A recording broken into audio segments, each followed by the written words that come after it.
Hello everyone, welcome to the video lecture on key management. First we'll go through the outline of this video. We'll be covering up introduction to key management, digital certificates, public key infrastructure, and finally identity-based encryption. Key management is related to generation of keys, storage of keys, its distribution and backup of keys.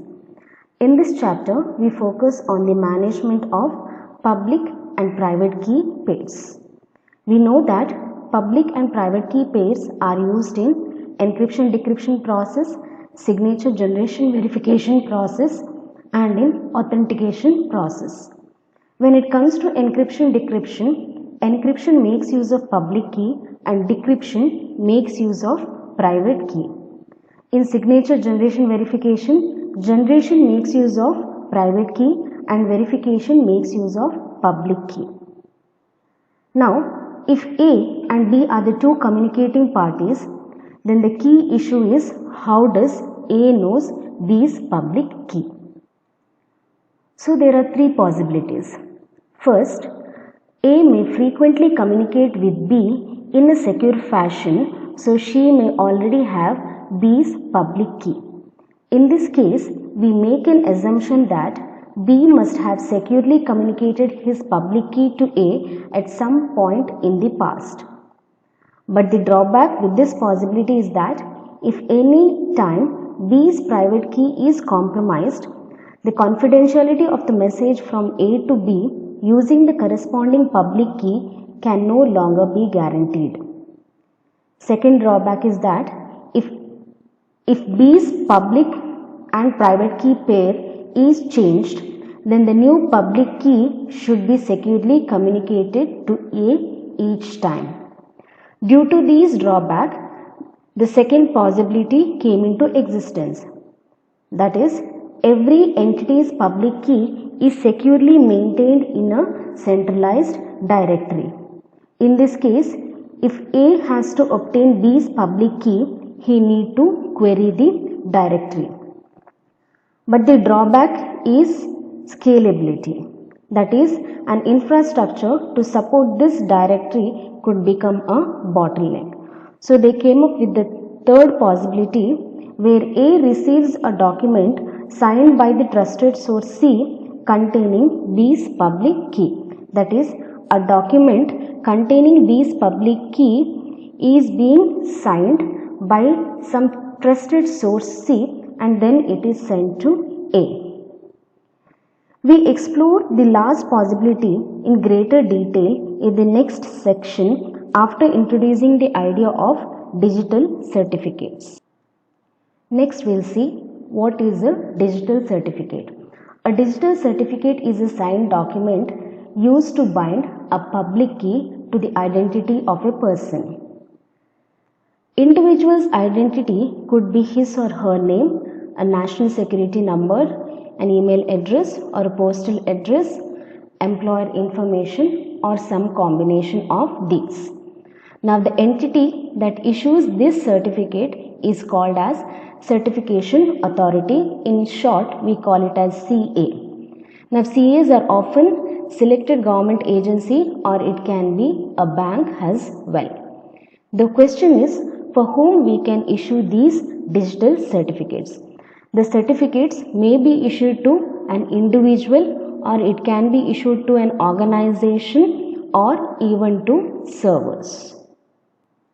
Next we'll go through the types of certificates. So the most basic type of certificate may be applied through regular email with the applicant stating his or her public key, name, email address and other identity information.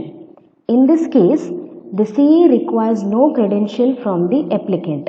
It simply assumes the applicant is in possession of the private key corresponding to the public key received in the email.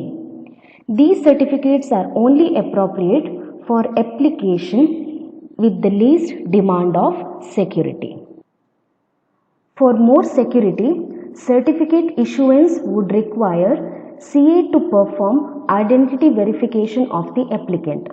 This involves submission of credentials such as passport, driver license, Aadhaar card, etc. The CA may have to obtain and verify several details of the applicant, including his or her employer email address, many more other identity information. Practically, this task would be delegated by the certifying authority to one more authority called as registration authority. So in both the cases, it is often desirable that a CA or an RA may require the applicant to demonstrate the possession of private key corresponding to the public key presented. Next, we'll go through one of the digital certificate format, X.509. X.509 is an International Telecommunication Union standard specifying the format for public key certificates. The fields of these certificates are as follows. First one, certificate serial number and version.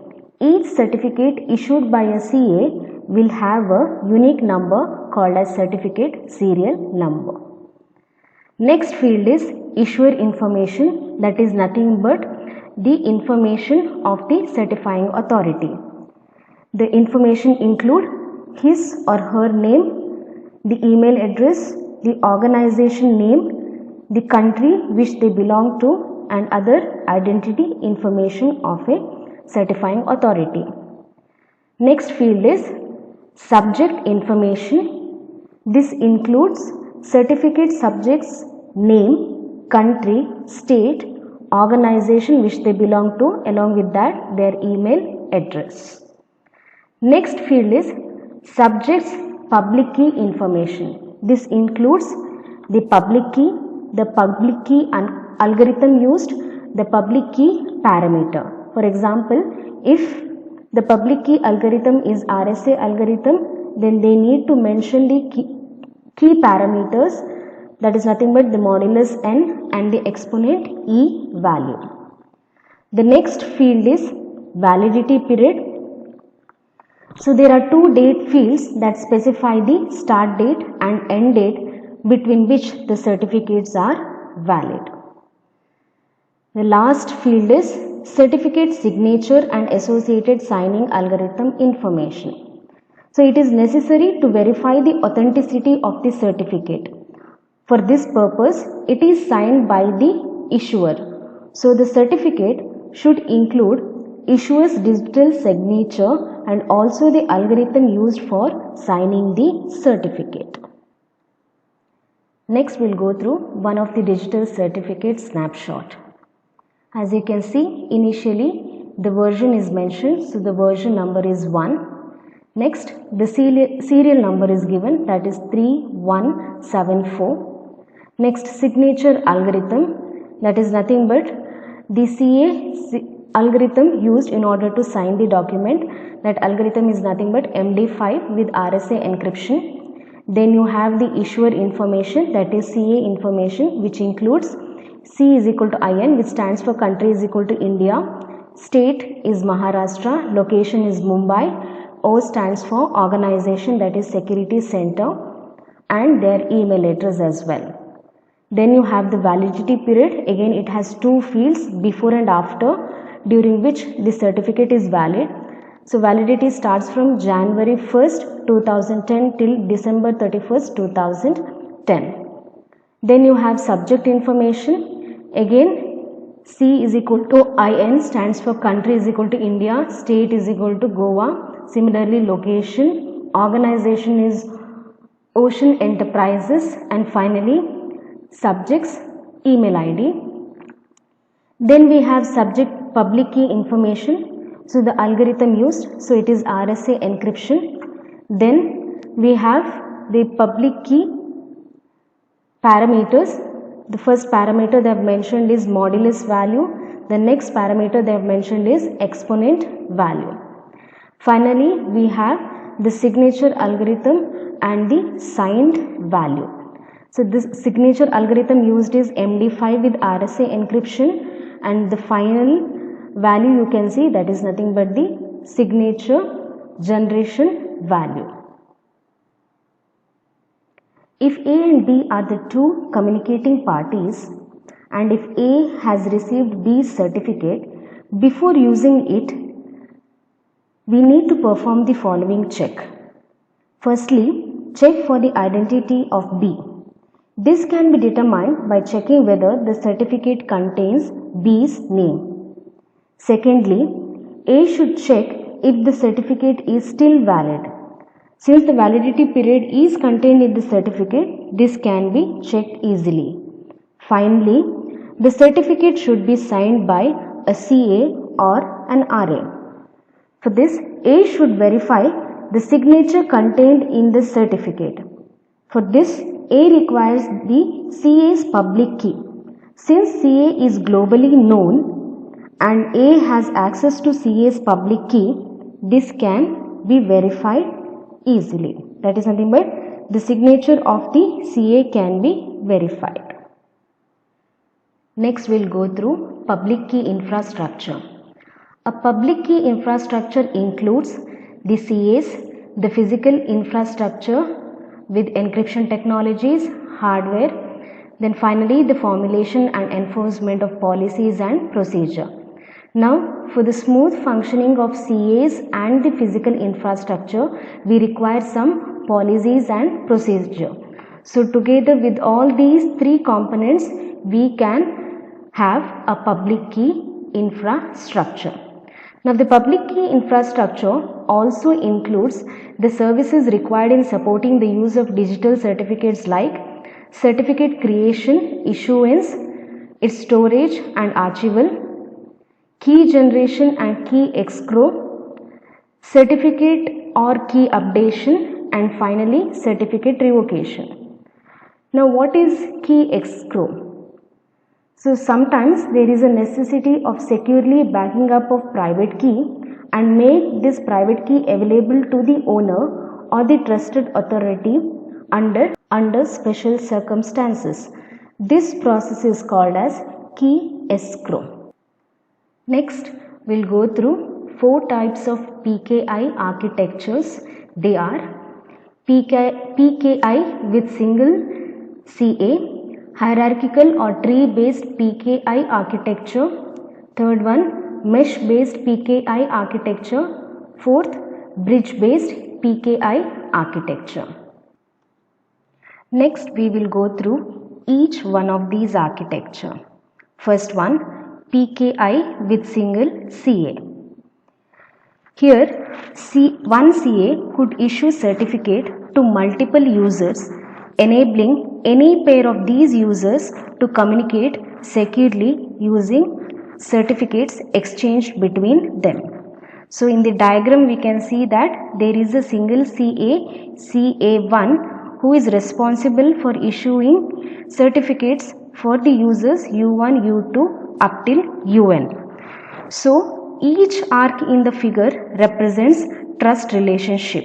That is, an arc from CA1 to U2 represents that CA1 vouchers for U2. That is nothing but CA1 is responsible for issuing certificate, digital certificate for U2. But the drawback with such architecture is scalability. That is, a single CA need to manage tens of millions of users, and one single CA is responsible for issuing certificates for n numbers of users. A practical solution to the problem of scalability is to have a single CA certify other CAs who in turn verify other CAs and so on. This creates a tree of CAs known as hierarchical PKI architecture. So, in hierarchical PKI architecture, the root CA is sometimes referred to as a trust anchor, and it is expected that every node in the tree will know the root CA's public key.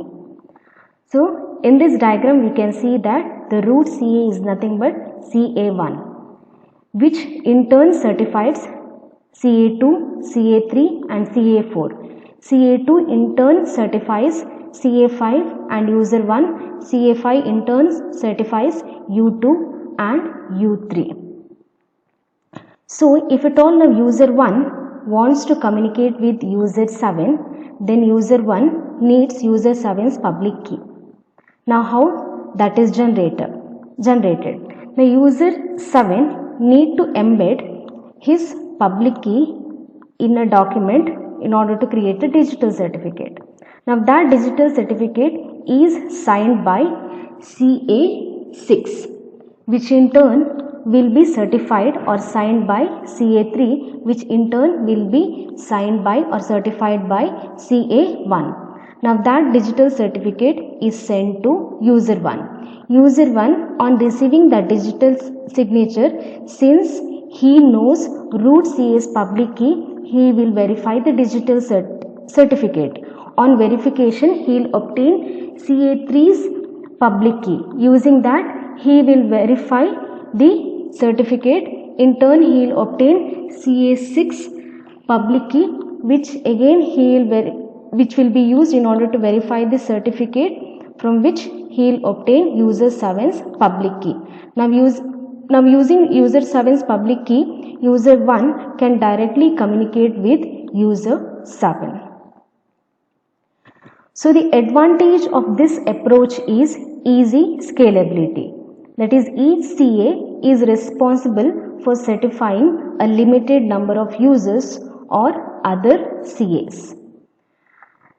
Since there is only one trust path for every user, the drawback of this approach is that if the private key of any CA is compromised in the path, then the confidentiality of the message over that trusted path is no longer guaranteed. To overcome this problem, we have mesh-based PKI. Here, the trust relationship between the CAs may be numerous than in a simple tree. This could include mutually trusting CAs. As you can see in the diagram, there is a bidirectional arrow between CA1 and CA2. This says CA1 vouches for CA2 and CA2 vouches for CA1, thus representing mutual trust.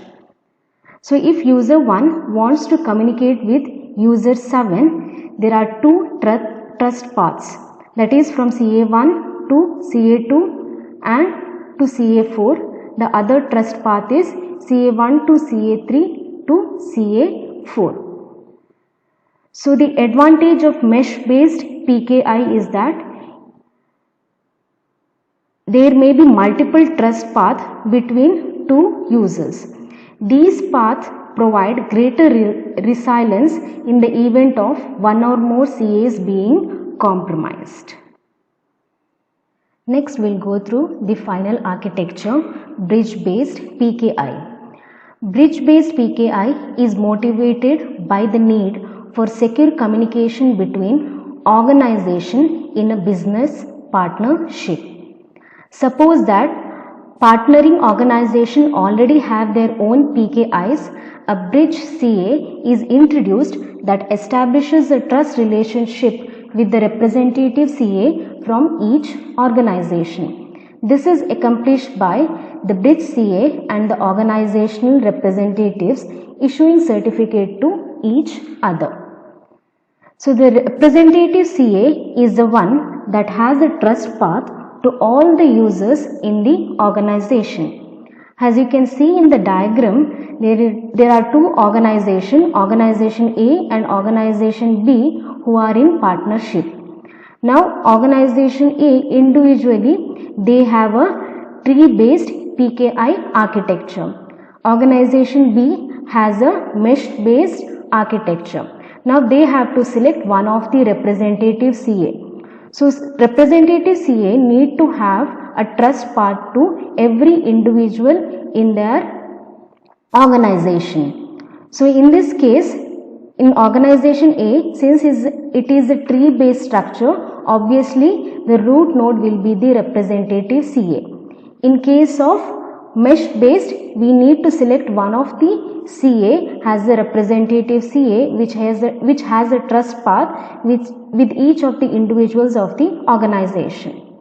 Once the representative CAs are selected, now the communication between any user from organization A with the user with the organization B happens via the bridge CA. That is nothing but bridge CA vouches for the representative CAs. Next we will see what is certificate revocation. Certificate revocation is the process of invalidating an issued digital certificate before its scheduled expiration date. That is, a certifying authority can invalidate a digital certificate before its validity expires. Now the question is, what is the need of certificate revocation? Now let us consider two scenarios.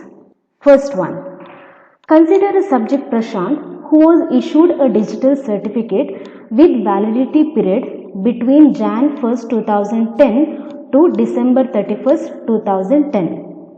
However, he quits the organization on 1st April 2010.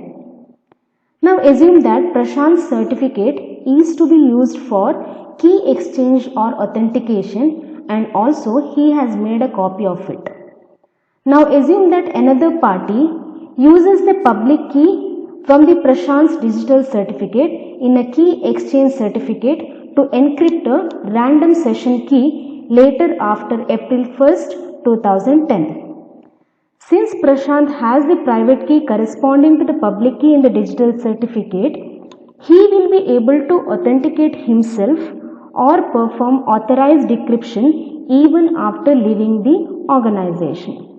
Thus, Prashant might continue to do business on behalf of his company even after resigning. But it is illegal for Prashant to act on behalf of his company beyond the date of his resignation.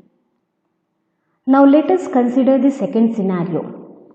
Consider a single chain in a PKI architecture as shown in the figure.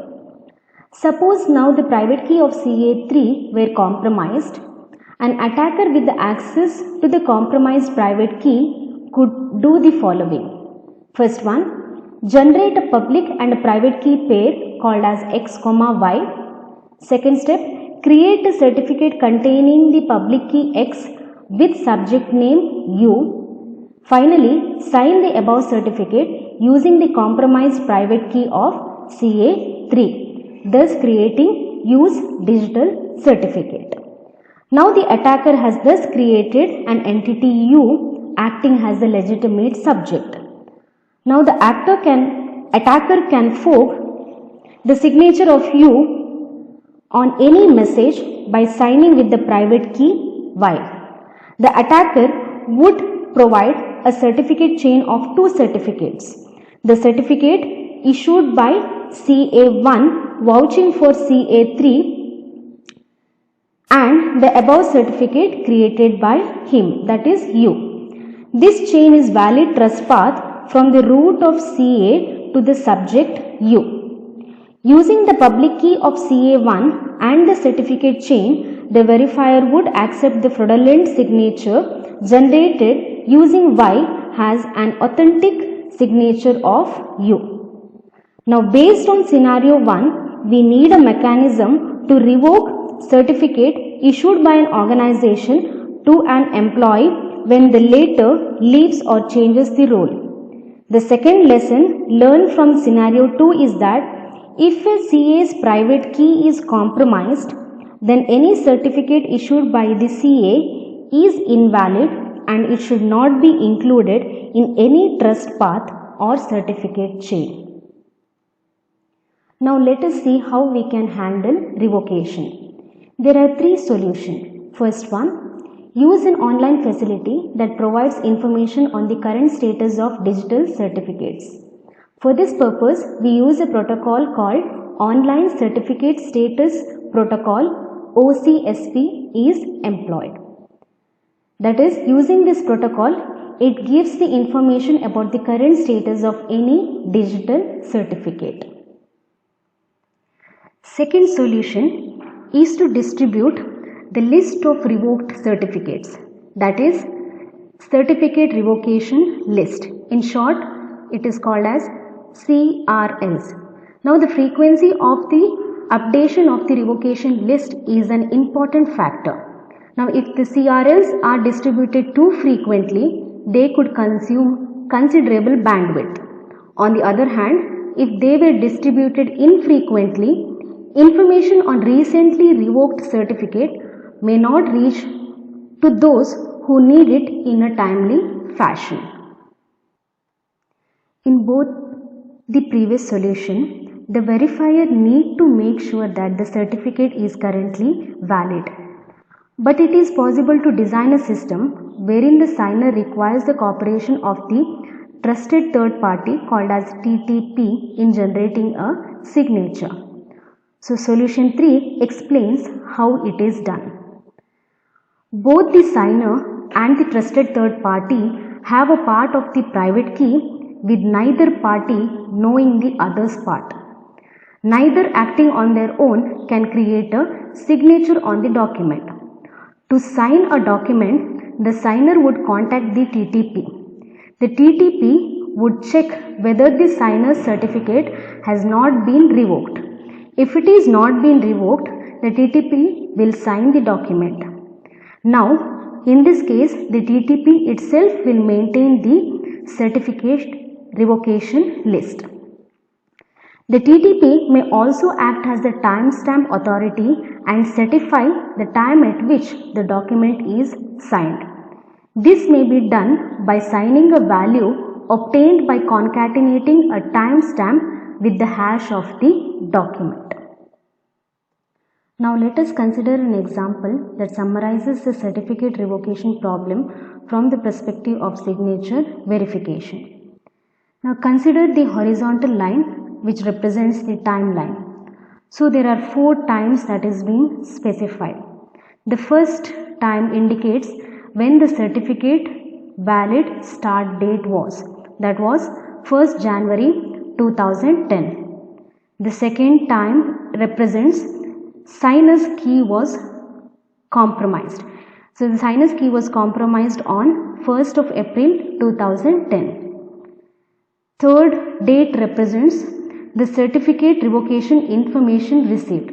So the certificate was revoked on 10th of April 2010.